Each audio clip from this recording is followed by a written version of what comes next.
This is GM Word of the Week, and I'm Fiddleback. Apocalypse. If you're listening, then you, like we here at the Word of the Week, have survived the new year. And to us, that isn't an insignificant thing. Because we here at the Word of the Week used to be absolutely terrified of not surviving the new year.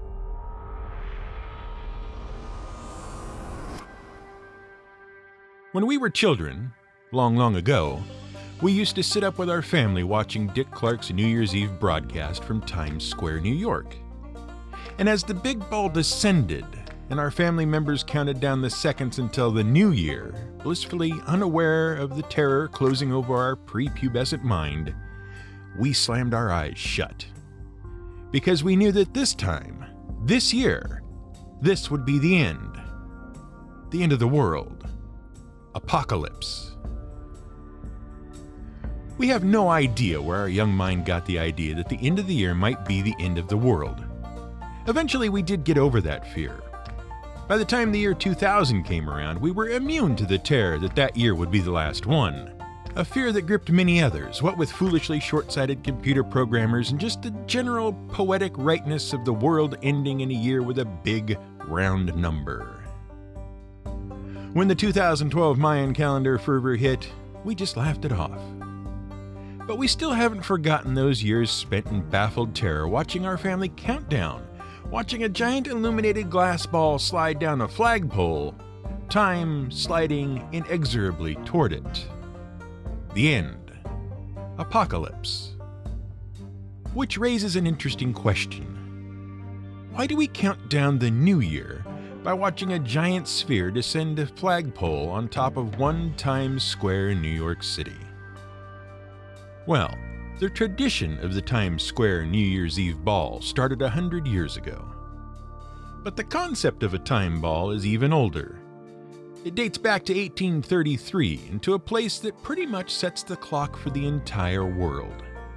A place whose story starts even earlier, in 1675. Sir Christopher Wren, an architect and astronomer from Oxford University, recommended to King Charles II of England that, in order to provide accurate navigational information given the growing importance of sea travel, a royal observatory should be commissioned to accurately track the movements of the sun, moon, and stars in the sky. And so, Flamsteed House, named for the first astronomer royal, John Flamsteed, was built atop the ruins of Greenwich Castle. Within a year of the commission, the observatory was finished and Flamsteed took up residence in the house. Over the next 40 years, he made over 50,000 astronomical observations and greatly refined our understanding of astronomy and the passage of time. Flamsteed and his successor Edmund Halley plotted basically every visible star in the sky during their tenures as astronomers royal. They also helped develop the idea of measuring longitude, along with the development of John Harrison's naval chronometer, which you should remember from our grand 3-part epic about the history of navigation that allowed sailors to accurately measure their position anywhere on Earth, as long as they could accurately set their clocks. As for that, in 1833, for the first time ever, the correct time was broadcast to the general public. Well, to naval captains anyway. And not really broadcast, just visible. A bright red ball was hoisted to the top of a pole on top of Flamsteed House, and at precisely 1 p.m. it was dropped. Ships' captains in the Thames River were thus able to set their naval chronometers. Well, more precisely, they were able to check the accuracy of their chronometers. What actually happened on that time, and every day thereafter, was that the ball was hoisted halfway up the pole at precisely 12:55 p.m. At 12:58 p.m., it was hoisted to the top of the pole, and at 1 p.m. it was dropped. By marking those 3 times, a captain could ensure that the chronometer was set to the proper time, and also that it was keeping time at the proper rate. And soon thereafter, time balls became the standard way for observatories to communicate the proper time to ships at dock around the world. How did the time ball become the standard way to celebrate the new year? Well, that's all thanks to the New York Times. Yes, the newspaper. In 1904, the New York Times had a new building erected in the heart of downtown New York City. The building stood at the head of an open plaza, a sort of town square called Longacre Square. The newspaper moved its office to that building, which they then called the Times Building. And then Longacre Square was renamed to Times Square so that the New York Times office was located in the Times Building at 1 Times Square. And by the way, it is Times Square, not Time Square. And now you know why. To celebrate the new year, a massive fireworks display would be launched from the roof of the Times Building, while thousands of New Yorkers gathered in the square below. But Times owner, Adolph Ochs, was not content with having the building and the entire intersection named after his newspaper. He wanted his paper's building to be the center of the New Year celebration too. Everyone had fireworks. He wanted something big and grand, something to symbolize the start of the new year. And, according to the story, it was his electrician who recommended a time ball. And thus, in 1907, the first time ball was dropped to mark the start of the new year atop 1 Times Square in New York City. It was a 700-pound iron and wood monstrosity with 100 light bulbs. Today's ball, now a permanent fixture, weighs in at 11,000 pounds of Waterford crystal and over 32,000 Philips Luxion LED lights. By the way, there are only 2 years since 1907 that the Times Square ball did not drop, 1942 and 1943, in observance of wartime blackouts during World War II. But we digress. Let's get back to the subject of eschatology. Yes, that's what we were discussing, and what we were terrified of way back in the day. See, eschatology comes from the Greek word eskatos. It means the study of the end, and it is the branch of theology specifically concerned with the end of everything. Apocalypse. The word apocalypse is a popular one in nerddom. Often it's adorned with a prefix that turns it into a genre of science fiction, science fantasy, or just outright fantasy. The world of Mad Max is a post-apocalyptic world. Meanwhile, The Walking Dead takes place in a world in the throes of a zombie apocalypse. Classic films like Terminator and The Matrix showed us the fallout of the robot apocalypse. And natural disasters like those depicted in 2012 and The Day After Tomorrow show us the end results of the environmental apocalypse. In point of fact, blockbuster movies tend to go through periods a bit like classical artists. Whereas Pablo Picasso had his blue period, Hollywood had its asteroid apocalypse period with Deep Impact and Armageddon. And so, we tend to use the word apocalypse to mean end of the world for all practical purposes, and then just attach a descriptor to explain what thing it was that ended the world. Our favorite game, Dungeons & Dragons, actually has some pretty strong roots in the post-apocalypse, believe it or not. In fact, one of the game's core concepts was born underneath a dwindling sun on a cold, barren Earth. An Earth on whom civilization had collapsed and been forgotten, and then had risen again and reached a sort of new medieval period among the technological relics of the distant past. An Earth on whom magic had reappeared, and along with it had come terrible monsters. It was Jack Vance's dying Earth. John Holbrook Vance was born in 1916 in San Francisco, though his family moved to Oakley along the Sacramento River. Raised by his mother and grandfather, he loved to explore the wilderness around the family's California ranch.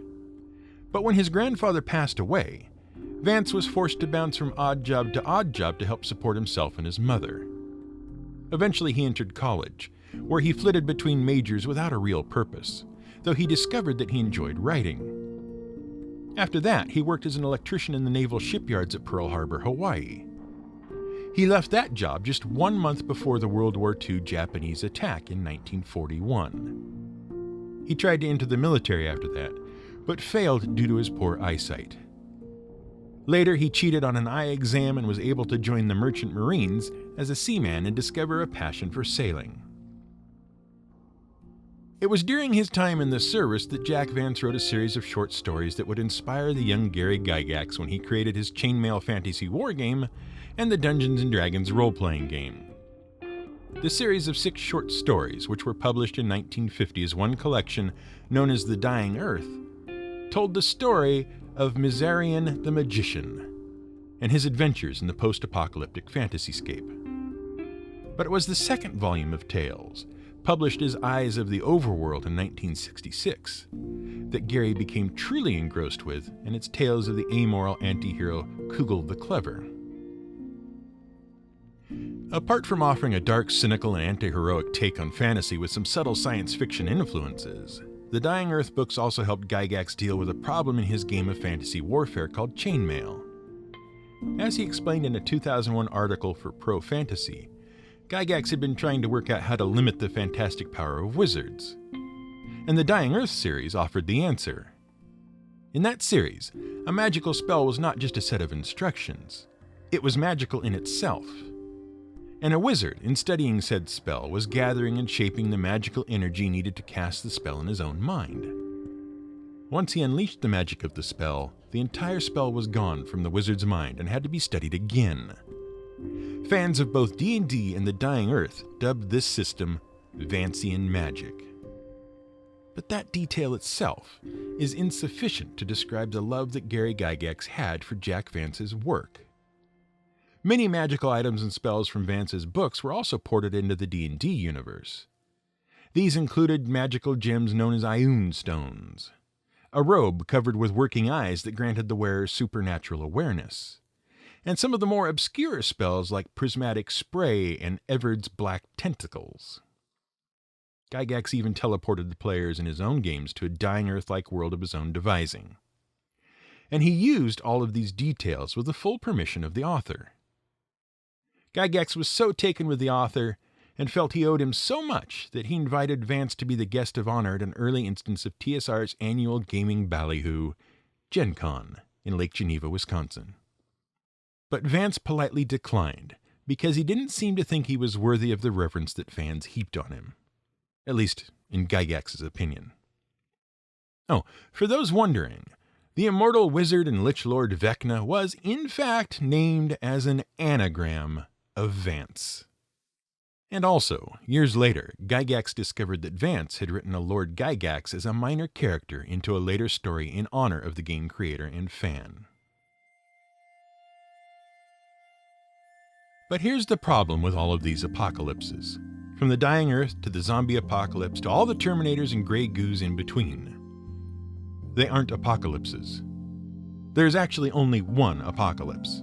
And that's because the word apocalypse doesn't actually mean end of the world at all. It comes from a Greek word, and that Greek word means discovery or revelation. And the reason we associated it with the end of the world was because that name, apocalypse, was given to a specific book. Apocalypse Ianu, John's Revelation. Or rather, the Revelation of St. John the Divine, the final book of the New Testament of the Bible. And it deals with, you guessed it, the end of the world. There are some disagreements about the book of the Bible commonly called the Book of Revelation. Yes, note that that is a singular revelation, not the Book of Revelations. There was just one, but it was a doozy. Historians and scholars estimate that it was written sometime between 85 and 95 CE by John the Presbyter, also called St. John the Divine, or John the Elder. There remains a great deal of disagreement as to whether John the Elder and John the Apostle, who wrote the Gospel of John, are the same John. Historical evidence seems to be divided, but that doesn't matter for our purposes. We're talking about the apocalypse, the revelation. The book of Revelation begins with John describing his imprisonment in the Roman penal colony on the island of Patmos. He explains that he was visited by an angel and was given a vision, and that he was to describe his vision in 7 letters to 7 different churches.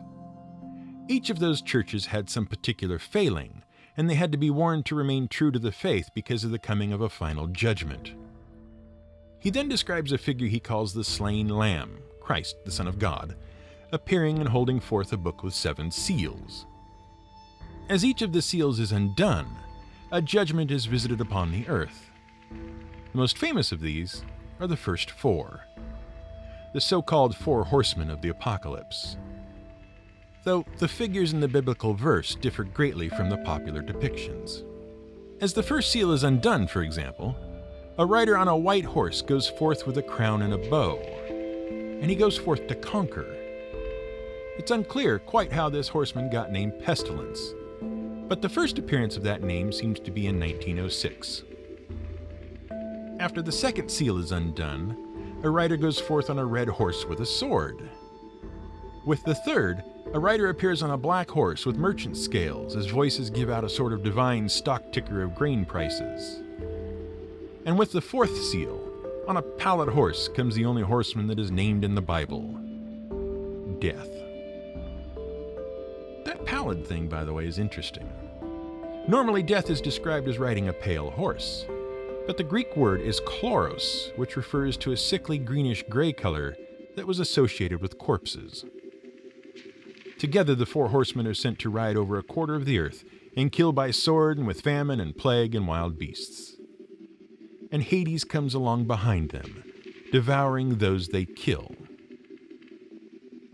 But the four horsemen are just the start of God's judgment for the wicked of the earth. When the seventh seal is opened, 7 angels come forth with 7 trumpets, and each trumpet heralds a further judgment. After the 6th trumpet is blown, a figure known as the beast from the earth will appear in the service of the devil to rule over the earth as a false prophet, to draw the people who survived all of the other judgments away from the worship of God. While this figure is commonly referred to as the Antichrist, we should note that, technically, this is not the case. This creature is the beast of the earth. It may be the Antichrist, being a false savior, but the Bible doesn't explicitly call it that. In fact, there are several mentions of the Antichrist in other passages of the Bible, but these passages seem to use that term to refer to anyone who denies God's power or speaks against Christ as the Savior of humanity because they are working at a cross purpose to Christ. See? Antichrist.